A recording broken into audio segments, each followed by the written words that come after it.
Today we're going to be continuing with part 2 of our 5 tips for self-publishing. We're going to be discussing some tips and tricks and strategies that you can use to take your ideas, whatever they may be, and accelerate them to new heights. We're all about building on what you're doing and making it work for your story and for your strategies. My name is Robert Jones, and you're watching The Story Detective.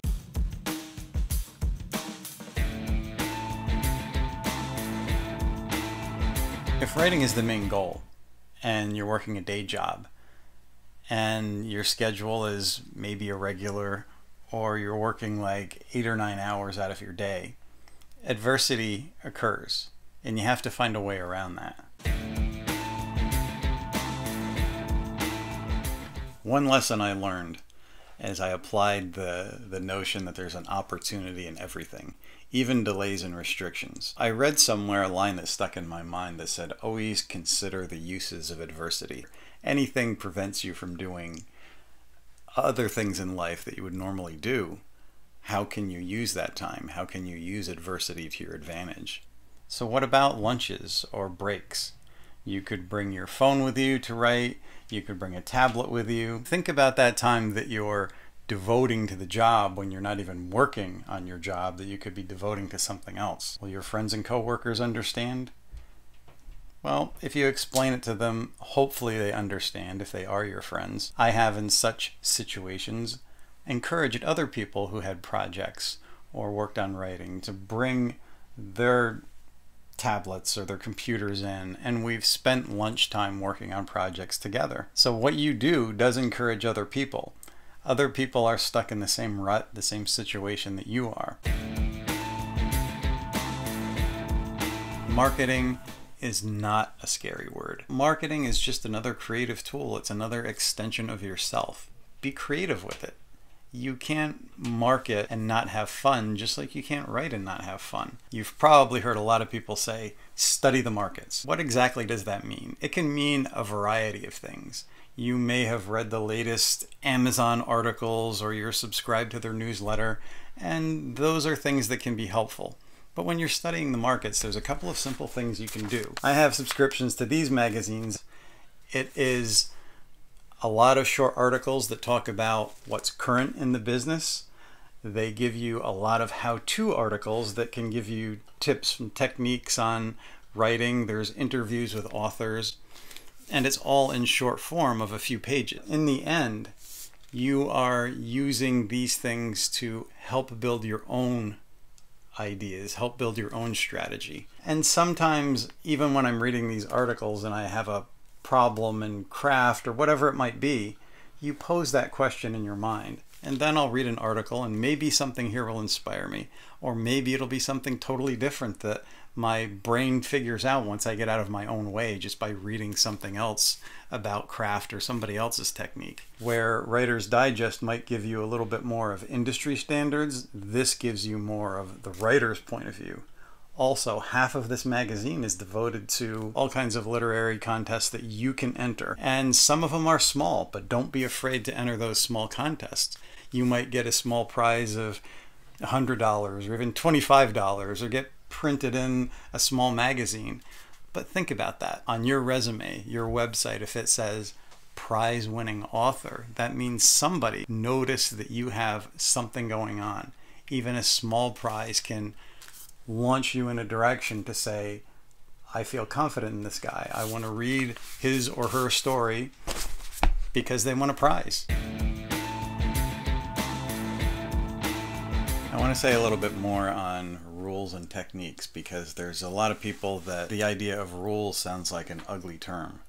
And it is, to a degree, because there's a lot of people out there that make the rules sound like this is what you have to do to succeed. This is what you have to do to be a writer. But as most of us have figured out, there's no one way for everybody to do it all. I like to think of rules as techniques.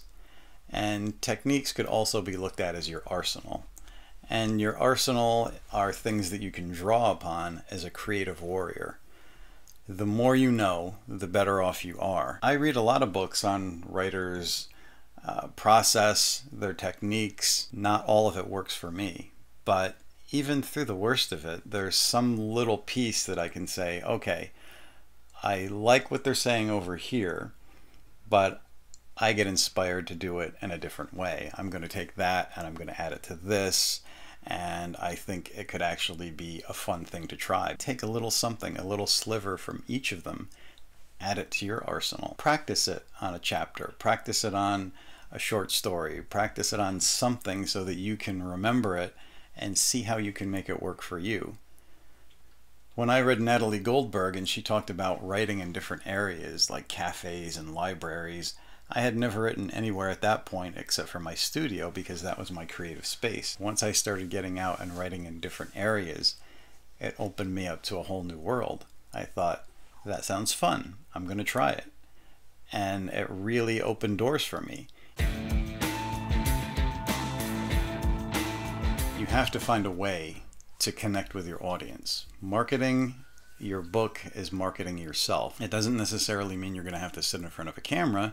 Maybe you can just sit in front of your computer. Now, every successful author has had one thing that they do, whether it's going on their blog, their website, answering questions, being friendly with people, starting a YouTube channel, maybe if you're lucky enough, do TV and radio interviews, go do book signings at your local bookstore. All of it contributes. All of it gives something. Now, I see people who, after they've done it for a while, they change the formula. And then they'll say, well, it's harder now to make the same money that I was making before or to get those same numbers.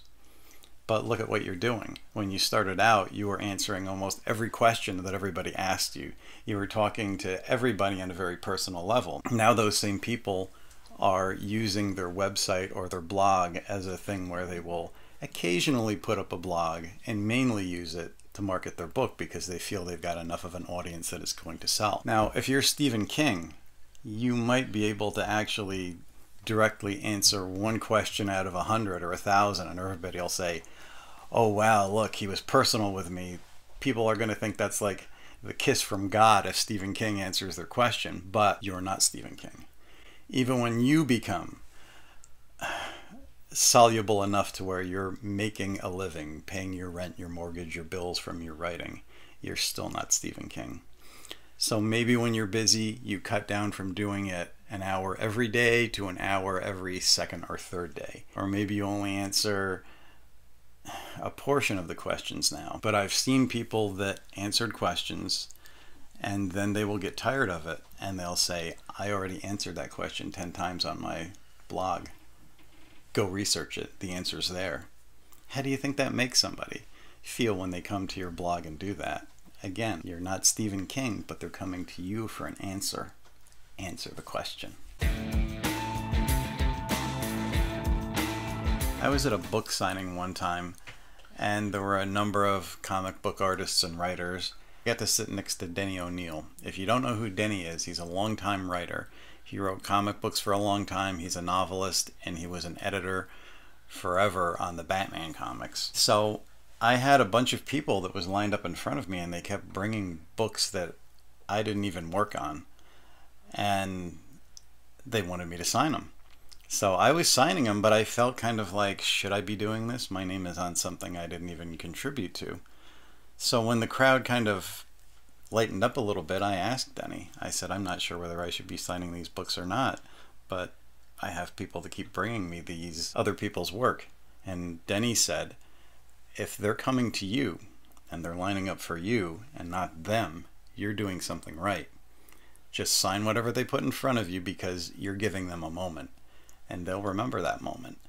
So that's your time that you talk to them, you're polite to them. It doesn't matter what they do, what they ask, what they put in front of you. You just give them a pleasant experience. And that's what you should be doing through your social media. Denny's advice was good then, and it's good advice now. There's one danger in some of this, especially when you're first launching.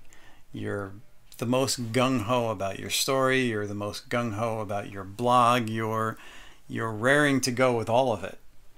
And maybe you're putting in a lot of hours into that.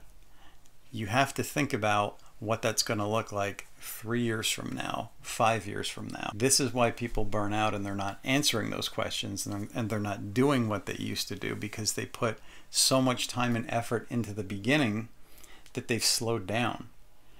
Once you make a contract with your audience, wherever they are on whatever social media, whatever venue you choose, make sure that you're starting out at a pace that's not going to burn you out, that you can be consistent with 3 years from now. Maybe that's interacting with people every other day or every third day from the beginning. As long as you're there 2-3 times a week and you're being consistent with it, then people will come to expect that. They know that you're going to be on your blog answering questions like Monday, Wednesday, and Friday, or maybe it's just Tuesday and Thursday. But remember what you start out with. You have to remain consistent because people expect consistency. What's exciting them now, when you slow down and you're less excited, they're going to be less excited. Don't play all your cards up front. Don't burn yourself out. Don't do too much initially and then realize that you can't keep up with it. If this video has given you some ideas, some food for thought, some inspiration, I hope that you will subscribe. I hope that you'll like and share, and I hope you'll join me here next time for the next episode of The Story Detective, when we will talk again.